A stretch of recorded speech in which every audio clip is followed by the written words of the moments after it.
Bonjour chers élèves, bonjour chers apprenants. Bienvenue sur la plateforme École au Burkina. Je suis M. Kinda, professeur certifié de lycée et collège en sciences physiques. Je suis encore heureux de vous retrouver comme d'habitude.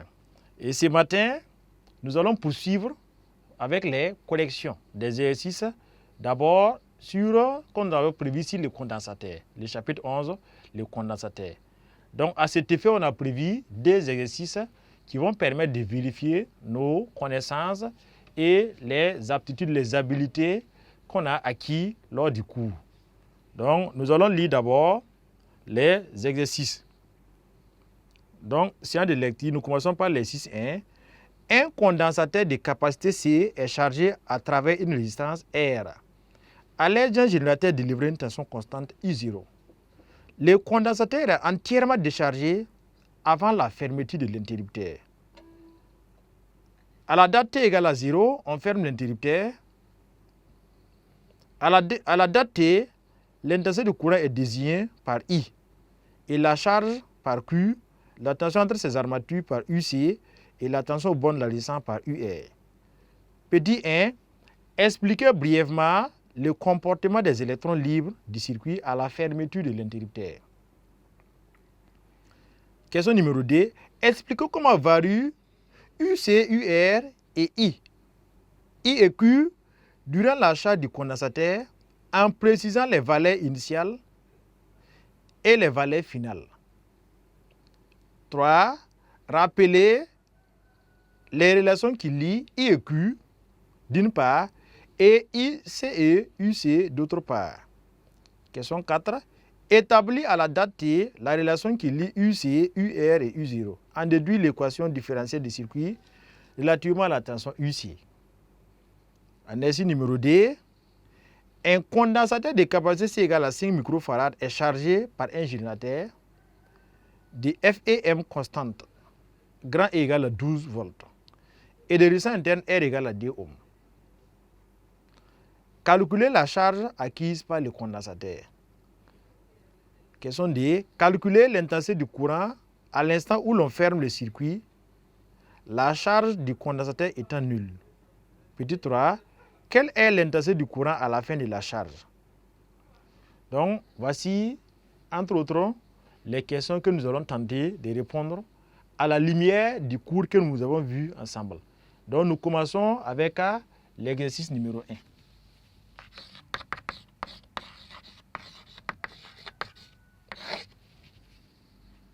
Donc, la question posée, c'est d'écrire, expliquer brièvement le comportement des électrons libres du circuit à la fermeture de l'interrupteur. Alors donc, qu'est-ce qui va se passer à la fermeture de l'interrupteur? Donc, on va constater qu'on va faire un schéma illustratif. Donc, borne positive du générateur, borne négative. Voici le condensateur qu'on va placer ici. Donc, un interrupteur qui est quelque part là. Donc, à la fermeture de l'interrupteur, on va constater qu'il y a une circulation d'électrons. Et ces électrons vont circuler de la borne négative du générateur vers la borne positive.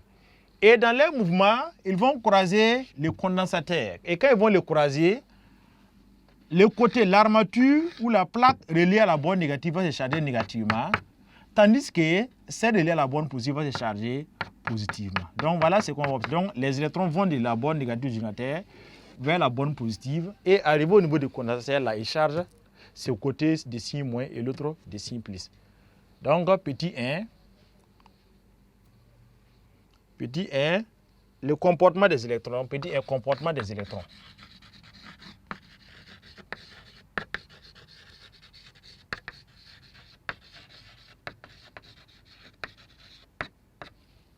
Donc, comportement des électrons, nous allons dire que les électrons circulent de la borne négative vers la borne positive. Ils circulent de la borne, donc ça circule de la borne moins du générateur, la borne négative, vers sa borne plus. Donc, on connaît ces mouvements depuis les petites classes, donc les classes de 3e. Alors, donc, et arrivé au niveau du condensateur, donc le condensateur, l'armature reliée à la borne négative se charge négativement et l'autre se charge positivement. L'armature, ou bien la plaque, l'armature reliée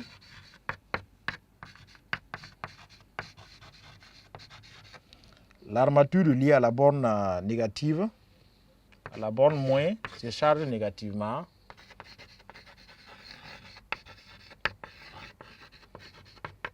Donc, c'est évidemment la borne du générateur. Et celle reliée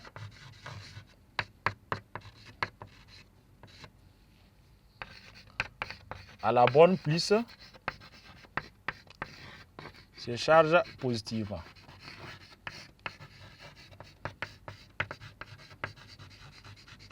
Donc, voici le comportement qu'on peut dire par rapport au mode des électrons qu'on connaît depuis la troisième. Donc, c'est du sens contraire du courant de la borne négative vers la borne positive à l'extérieur du générateur.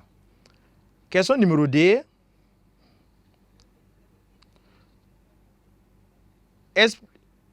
Expliquez comment varie UC, UR, IEQ durant la phase de charge du condensateur. Donc, question D. Variation. Expliquez comment varie. Variation de UC, I et Q pendant la phase de charge. Pendant la phase de charge. Donc, ces élèves qu'on a vu dans le cours, qu'est-ce qu'on avait dit? Pendant la phase de charge, quand on dit charge, ça veut dire que la tension est en train d'augmenter. On a vu la courbe de la tension qui augmente.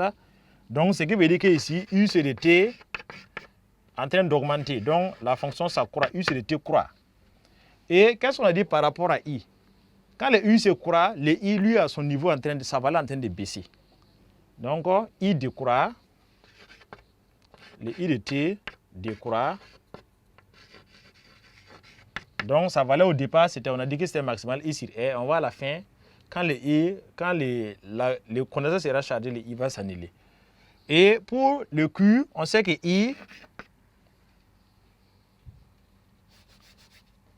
Q égale à C fois U. Donc, ça va dire que si le U croît, ça veut dire que le Q aussi croît. Donc, ce qui veut dire que ici aussi, le Q, comme U est croissante, ça veut dire que la charge Q aussi est. Donc, c'est une fonction qui croît au cours du temps. Donc, pendant la phase de charge, la charge Q augmente. C'est pourquoi on l'appelle phase de charge du condensateur. Alors, on avait demandé également dans cette question-là, en précisant les valeurs initiales et les valeurs finales. Donc, valeurs initiales et valeurs finales.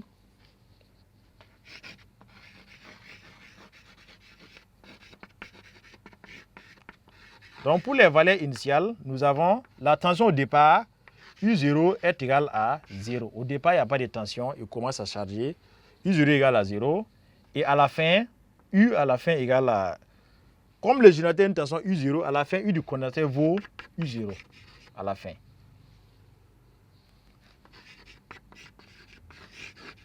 Alors, on vient à l'intensité du courant. Au départ, l'intensité du courant I0 était maximale, ça faisait I sur R. Et à la fin, nous allons voir que le I0 là, il va s'annuler quand ils vont s'égaliser. Pour la charge, on va utiliser la même relation. Donc, comme C égale à Q égale à CU, ça veut dire que si U est égal à 0, ça veut dire que Q aussi égale à 0. Donc, ça veut dire qu'au début, Q0 égale à 0. Et à la fin, donc ici c'est I0 à la fin. Et à la fin, le Q là, le Q fait CU, donc ça va faire C fois U0. Donc, voici les valeurs des tensions, de l'intensité et de la charge au début et à la fin pendant la phase de charge du condensateur.